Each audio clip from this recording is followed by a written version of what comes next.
এ বাংলার রাজনীতির ঘরানা কি তারই প্রতিফলন ঘটছে। এ বাংলার মানুষ উগ্র সাম্প্রদায়িকতাকে কখনো প্রশ্রয় দেয়নি।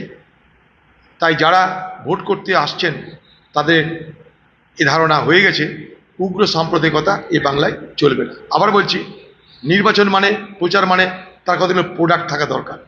একটু আগেই বললাম, সেই প্রোডাক্টের মধ্যে এখন আগের মতন যে প্রোডাক্ট বাজারে চালু করতে চেয়েছিল সেই প্রোডাক্ট বাজারে বিক্রি হয়নি, তাই নতুন প্রোডাক্ট নিয়ে বাজারে বিক্রি করার চেষ্টা চলছে। আগের প্রোডাক্ট ছিল কি, জয় সিয়ারাম, উগ্র সাম্প্রদায়িকতা। এবারকার প্রোডাক্ট নরম হিন্দুত্ব আর উন্নয়নের কথা। যে প্রোডাক্ট মার্কেটে দিলে মার্কেটে তার দরদাম পাওয়া যাবে, অর্থাৎ ভোট পাওয়া যাবে, মোদিজি দিদিজি সেই প্রোডাক্ট মার্কেটে নিয়ে আসছে। বাকি মানুষের কথা কেউ বলছে না।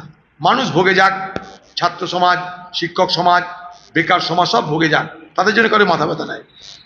তাহলে ভারতের কথা বলো, রাজ্যের কথা বলো, খোলা মঞ্চে আলোচনা হোক যে পশ্চিমবঙ্গে গত 3টে টার্মে বাংলার মুখ্যমন্ত্রী মমতা ব্যানার্জি 15 বছর ক্ষমতায়, আপনার রাজত্বে বাংলায় কি হয়েছে, খোলা মঞ্চে আলোচনা হোক।